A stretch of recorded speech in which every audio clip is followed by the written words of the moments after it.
Tamil news நேயர்களுக்கு வணக்கம். இன்றைய சிறப்பு நேர்காணலில் நம்மோடு இருந்திருப்பவர் மேனாள் குடியரசுத் தலைவர் டாக்டர் ஏபிஜே அப்துல் கலாம் அவர்களுடைய அறிவியல் மற்றும் அரசியல் ஆலோசகர் டாக்டர் பொன்ராஜ் சார். சார் வணக்கம். வணக்கம்ப்பா.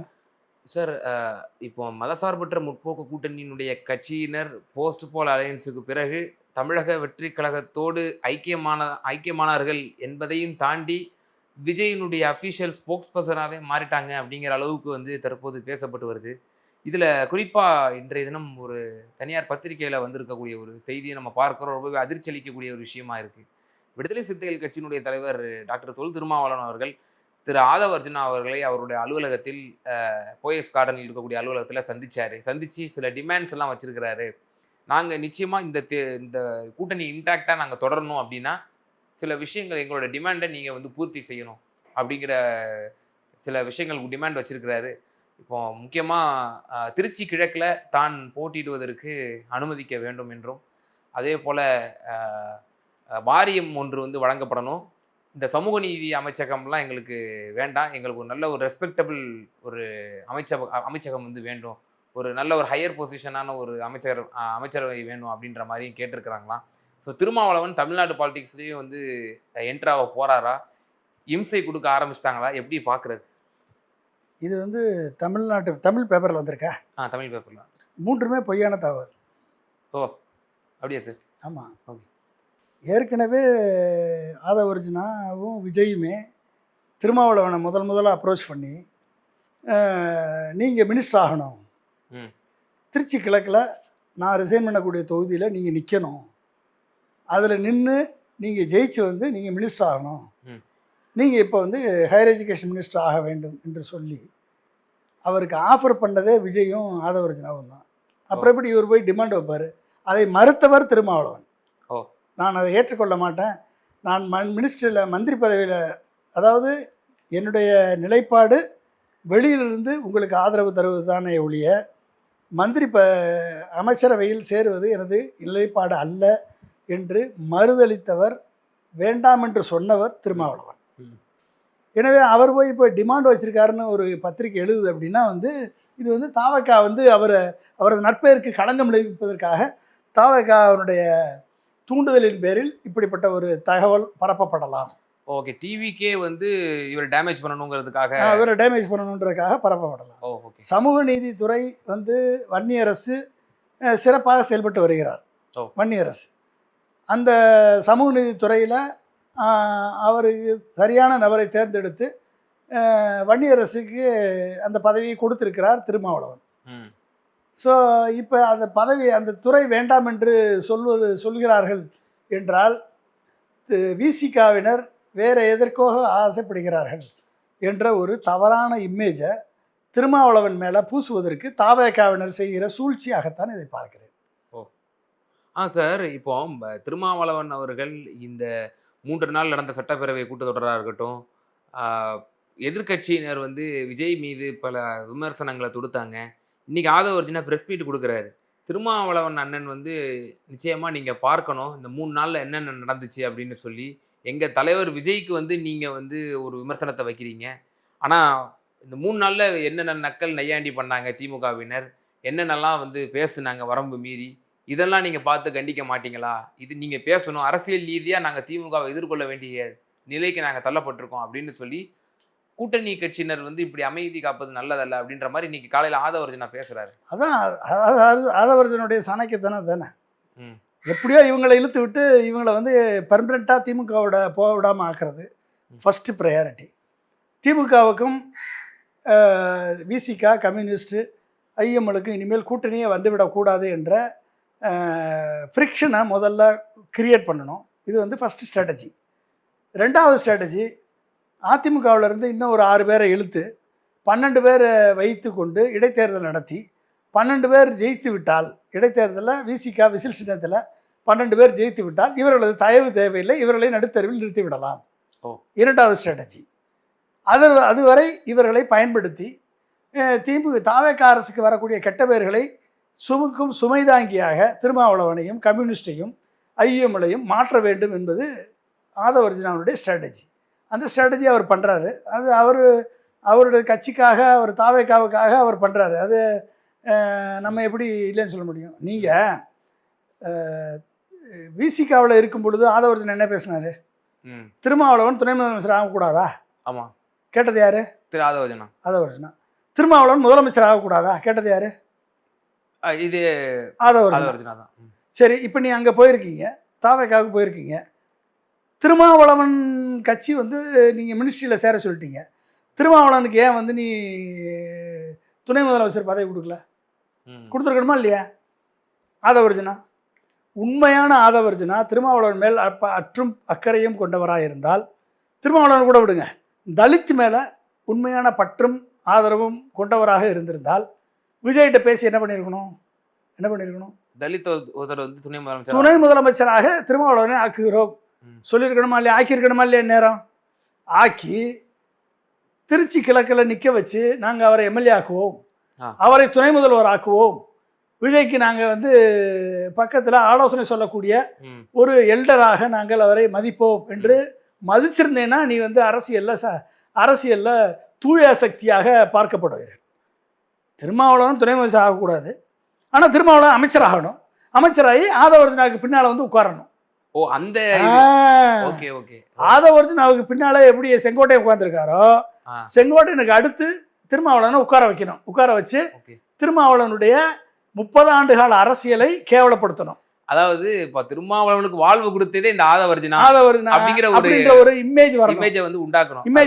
அதுதான் ஆதவர்ஜனுடைய கடமை. நீ உண்மையானவனா இருந்தா நீ வந்து என்ன பண்ணிருக்கணும்? திருமாவளவனை வந்து துணை முதலமைச்சர் ஆக்கிடுது. இப்போ அந்த 6 மாசம் சஸ்பெண்ட் பண்ணார் இல்லையா திரு ஆதவர்ஜனா அவர்களை? அவர் விகடன் மேடையை ஒன்று பயன்படுத்தி விஜயை வச்சு அரசியல் பண்ணது, இவர் நடவடிக்கை எடுத்ததனுடைய எதிரொலியா இவரை பழி வாங்கணும் அப்படிங்கிற நோக்கத்தோட இவர் இப்படிலாம் பண்றாருன்னு நம்ம எடுத்துக்கணுமா? நீங்கள் ஆதவர்ஜனா வந்து லேசான ஆள் நினைக்காதீங்க. ஆதவர்ஜனா வந்து ஒரு அமாவாசைன்னு யார் சொன்னது? நம்மளா சொன்னோம். அவர் வந்து ஆதவர்ஜனுடைய சொந்த மச்சினை சார்லஸ் மார்ட்டின் சொந்த மச்சினை சொன்னார். அமாவாசைன்னு என்ன? அமாவாசை கேரக்டரை பார்த்துருக்கீங்களா நீங்கள்? என்ன கேரக்டர்? சத்யராஜ் நடித்த படத்தில் பார்த்துருக்கீங்களா இல்லையா? இல்லை, நம்ம பார்த்ததில்லை. பார்த்ததில்லை. இல்லை நீங்கள் பார்க்கல. நீங்கள் பழைய காலத்து ஆள், இப்போ புது ஆள், ஜென்சி கிட்ட உங்களுக்கு தெரியாது. ஸோ அமாவாசை என்று சொன்னால் அமாவாசை போடக்கூடிய பிளான், ஓகே, அதற்கு இந்த கல்லாப்பட்டி கூட்டணி கட்சிகள் பலிகடை ஆகியிருக்கிறார்கள். அவ்வளோதான், வேற ஒன்றும் இல்லை. பலிகடை ஆகியிருக்கிறார்கள். இவ்வளவு நாள் ஒரு அருமையான ஒரு கொள்கை கூட்டணியில் இருந்து இப்போ பதவிக்காக தங்களை அடமானம் வைக்க வேண்டிய சூழலுக்கு தள்ளப்பட்டிருக்கிறார்கள். அவ்வளோதான், வேற ஒன்றும். சார், இப்போ இந்த மதசார்பற்ற முற்போக்கு கூட்டணி கட்சியினர் சிலர் வந்து ரொம்ப எக்ஸ்ட்ரீமாக பேசுகிறாங்க. அதுக்கு நான் ரெண்டாவதுக்கு வர்றேன். இப்போ இந்திய கம்யூனிஸ்ட் கட்சி வந்து விஜய்க்கே டைரெக்டாக கண்டனம் தெரிவிக்கிறாங்க.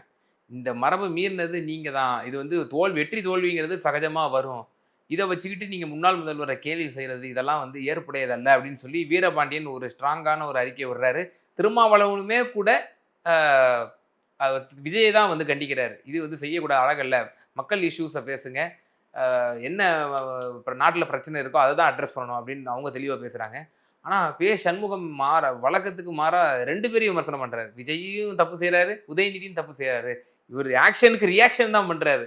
வரம்பு மீறுபவன் தான் தவறு செய்யப்பவன் தவிர அதுக்கு வந்து எதிர்வினை ஆற்றியவனை வந்து நம்ம எப்படி இது பண்ண முடியும்? அப்போ சண்முகம் வந்துங்க, அவர் வந்து வாச்சாத்தி படுகொலைக்கு காரணமாக இருந்த செங்கோட்டையன்டே அடிமையாயிட்டார். அதாவது இந்த 2 நாட்களுக்கு முன்னதாக அது வந்து நினைவு நாளில் போற்றப்பட்டது, அடிமையாயிட்டார். அப்புறம் அவர் எப்படி பேசுவார்? இப்போ அட்லீஸ்ட் வீரபாண்டியனுக்கும் திருமாவளவனுக்கும் இது தவறு என்று தெரிகிறது, மனசாட்சிப்படி அவங்க பேசுகிறாங்க. ஆனால் சண்முகம் அப்படி பேசுகிறாரு அப்படின்னா வந்து சண்முகம் வந்து ஏற்கனவே காம்ப்ரமைஸ் பண்ணிட்டார். ஒன்ஸ் கொள்கையை காம்ப்ரமைஸ் பண்ணிட்டீங்கன்னா அதுக்கப்புறம் உங்களுக்கு வந்து எதை பற்றி பேசுறதுக்கு எந்த விதமான தார்மீக உரிமை கிடையாது. இல்லை, அவங்க போராட்டங்கள்லாம் அறிவிச்சிருக்காங்க. என்ன போராட்டம் அறிவிச்சிருக்கீங்க? இது சட்ட ஒழுங்குக்கு எதிராக, பெண் வன்முறைக்கு எதிராக போராட்டம் நடத்தி என்ன பண்ணிடுவீங்க? அரசுக்கு அழுத்தம் கொடுப்பாங்க. என்ன அழுத்தம் கொடுப்பீங்க? நீங்க உரிய நடவடிக்கைகள் எடுங்க, மக்கள் பிரச்சனைகளை. அதான் சிங்கப்பன் பட அமைச்சாச்சுல, போதை தடுப்பொருள் அமைச்சாச்சுல, அப்புறம் என்ன? 12 மண்டலங்களுக்கு வந்து தூய்மை பணியாளர்கள் வந்து தனியார் மயமாக்குவதற்கான ஆக்கியாச்சுல, தனியார் மயம் ஆக்கியாச்சு. 14 மாநகராட்சியில் தனியார் மயம் ஆக்க போகிறோம். பப்ளிக் பிரைவேட் பார்ட்னர்ஷிப்பில் தூய்மை பணியாளர்களுக்கு நிரந்தர வேலை கிடையாது, நீங்கள் வந்து கான்ட்ராக்டில் கார்பரேட்டுக்கிட்ட தான் நீங்கள் அடிமையாக செயல்படணும்னு சொல்லிட்டாரு விஜய். என்ன பண்ணுவீங்க? போராட்டம் நடத்தி என்ன பண்ணிடுவீங்க? சொல்லுங்கள் மிஸ்டர் சண்முகம் என்ன பண்ணுவார் அவர்? ஸோ சண்முகம் வந்து தன்னை வந்து சிபிஎம் என்று அவர் சொல்லிக்கொண்டு அவர் வந்து ஆல்ரெடி தாவேக்காவுக்கு அடிமை சாசனம் எழுதி கொடுத்து விட்டார். அப்போ நீங்கள் வேறு என்ன பண்ண முடியும்? வேறு இங்கிட்டு பேசுகிறேன் அங்கிட்டு பேசுகிறேன்னு சொல்லிட்டு பேச வேண்டியதான். சிபிஎம் வந்து இட் லூஸ் இட்ஸ் ரெலவன்ஸ், அவ்வளோதான். சிபிஎம் வந்து ஏற்கனவே சிபிஎம் வந்து ஒரு பொது உடைமை கட்சி, ஒரு கொள்கை நிலைப்பாட்டில் உள்ள கட்சி. நீங்கள் சு வெங்கடேசன் சிபிஎம்மா சிபிஐயா எனக்கு தெரியல.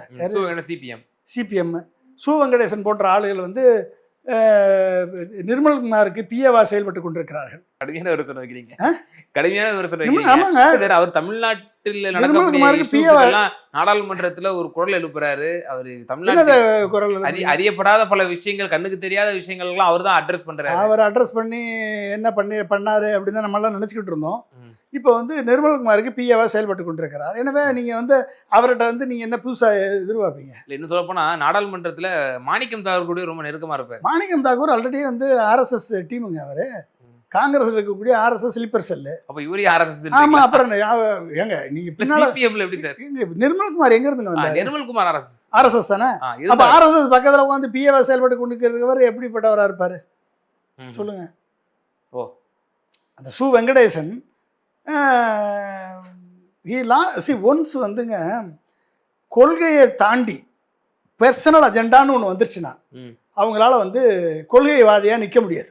வேல்பாரின்னு ஒரு புக் எழுதினார். இந்த புக்கை வந்து விஜய் வச்சு படம் எடுக்கணும்னு ஏதோ முயற்சி, சினிமாவில் போகணுன்னு முயற்சி எடுத்துகிட்டு இருக்காரு.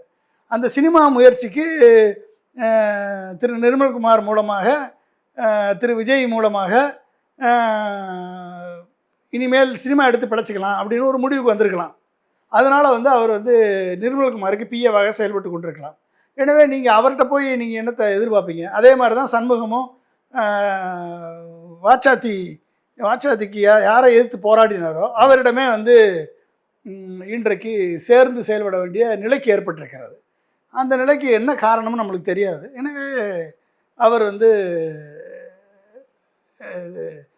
கட்சியினுடைய அந்த பொது உடைமை சித்தாந்தத்தை, அந்த கட்சியினுடைய சித்தாந்தத்தை இன்றைக்கி தாவேக அரசுக்கு அடிமை சாசனம் எழுதி கொடுக்குற நிலையில் அவங்க வந்து போயிருக்காங்க.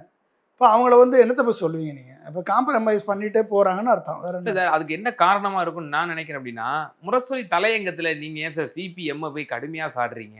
எது முரசொலி தலையங்கத்தில்? ஆமாம், சிபிஎம் வந்து காம்ப்ரமைஸ் ஆகிடுச்சு, அது வந்து கொள்கை உண்மைதானே சொல்ல கிடையாது அப்படின்ற மாதிரி நீங்கள் சண்முகத்தை சாடுறீங்க, சிபிஎம்மை சாடுறீங்க. இப்போ அதுதான் அவங்க என்ன சொல்கிறாங்க, நேற்று இது இது இந்த மாதிரியான ஒரு கொள்கை புடலங்காய் கூட்டணி நாங்கள் கிடையாது அப்படின்னு சொல்லி ஒரு புடலங்காயை வரைஞ்சி ஏஐயில் அதில் ஒரு திமுக, அதிமுக, பாஜக இந்த புடலங்காய் கூட்டணியில் நாங்கள் கிடையாது அப்படின்னு சொல்லி சிபிஎம் அதிகாரப்பூர்வ பக்கத்தில் வந்து போட்டிருக்கிறாங்க. ஆமாம், அவர் வந்து பூசணிக்காய் கூட்டணியில் தான் இருக்கார். புடலங்காய் கூட்டணியில் இல்லை, பூசணிக்காய் கூட்டணியில் இருக்கார். யார்? சிபிஎம். என்ன பூசணிக்காய் கூட்டணி அப்படின்னா, இருமொழி கொள்கையை கொல்லைப்புற வாசல் வழியாக 1000 பள்ளிகளுக்கு, சிபிஎஸ்சி பள்ளிகளுக்கு அனுமதி கொடுத்து இருமொழி கொள்கையை நீர்த்து போக செய்து மும்மொழி கொள்கையை திணிப்பதற்கு, சமஸ்கிருதத்தை திணிப்பதற்கு, நியூ எஜுகேஷன் பாலிசியை திணிப்பதற்கு வழிவகை செய்த தாவேகா என்ற பூசணிக்காய் கூட்டணியில் கலந்து விட்டார் திரு சண்முகம். புடலங்காய் கூட்டணி கிடையாது. அதாவது கட் பண்ணிடலாம், சரியில்லைன்னா அந்த சைடை கட் பண்ணி போட்டுடலாம், அந்த சைடை கட் பண்ணி போட்டுடலாம். பூசணிக்காய் கூட்டணியில் கட் பண்ணால் ஒட்டுமொத்தமாக உடச்சி தான் ஆகணும், வேறு வழி கிடையாது.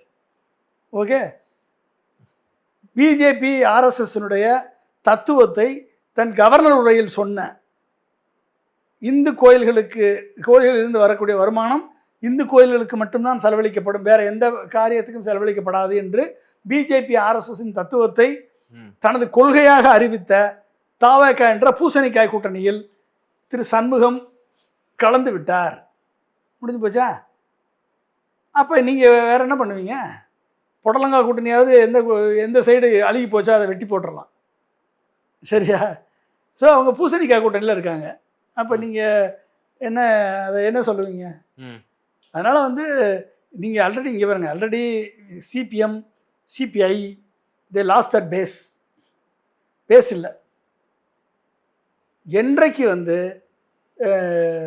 கொள்கையை தாண்டி எந்த கொள்கைக்காக சிபிஎம் ஓட்டு போட்டவர்கள்லாம் யாருக்காக ஓட்டு போட்டாங்க?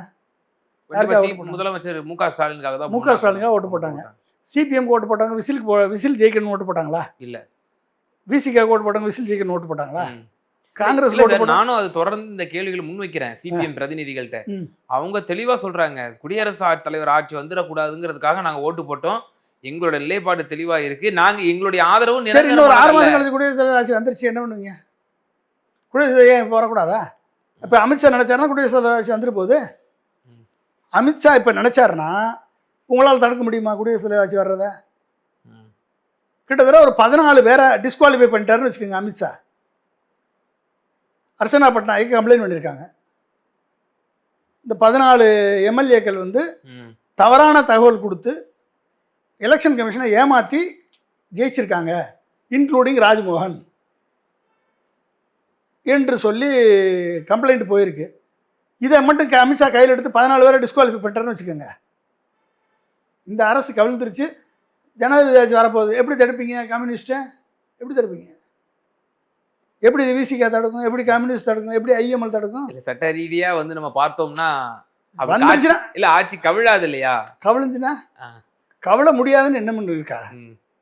இல்ல சார், 14 பேர் டிஸ்குவாலிஃபிகேஷன் பண்ணாலுமே கூட காலி இடங்களாக தான் அறிவிக்கப்படும். இப்ப கடந்த காலத்துல டிடி தினகரனோட 18 எம்எல்ஏக்கள் டிஸ்குவாலிஃபிகே தான் செய்யப்பட்டாங்க. அந்த இடத்துல இடைத்தேர்தல் நடந்துச்சு. நம்பிக்கையில்லா திருமணம் கொண்டாடுறோம். ம். நம்பிக்கையில்லா தீர்மானம் போது தான் உங்களுக்கு அப்ப செயற்கையாவே உங்களுக்கு தமிழக வெற்றி கழகத்துக்கு மெஜாரிட்டி இருக்கும்ல. ஏன் டிவிகேக்கு தான் கார் ஸ்டேடிங் பண்ண தெரியுமா? ம். அமித்ஷா கார் ஸ்டேடிங் பண்ண தெரியாதா? பண்ண தெரியாதா? ம். கம்யூனிஸ்ட் காங்கிரஸை உள்ள வச்சுக்குவீங்க, ம். அமித்ஷா பார்த்துட்டு உட்காந்துருப்பாரா? ம். காங்கிரஸ்ல 2 பேரை தூக்கிட்டா, 5 பேரை தூக்கிட்டா, இல்லை தாவேக்கால இருந்து ஒரு 10 பேரை தூக்கிட்டா, என்ன சார் ஏன் முடியாது? அப்போ எங்கே போவீங்க நீங்கள்? அமித்ஷா நினச்சாருன்னா கவர்னர் ஆட்சி உறுதி. அப்போ நீங்கள் கம்யூனிஸ்ட் வந்து தாங்கிறீங்களா, முட்டு கொடுத்துருவீங்களா? போய் ஏதோ ஒரு வார்த்தைக்காக சொல்லிக்கிறீங்களா ஒழிய உங்களுக்கு வந்து ஓகே. அடுத்த 5 ஆண்டுகளுக்கு ம்.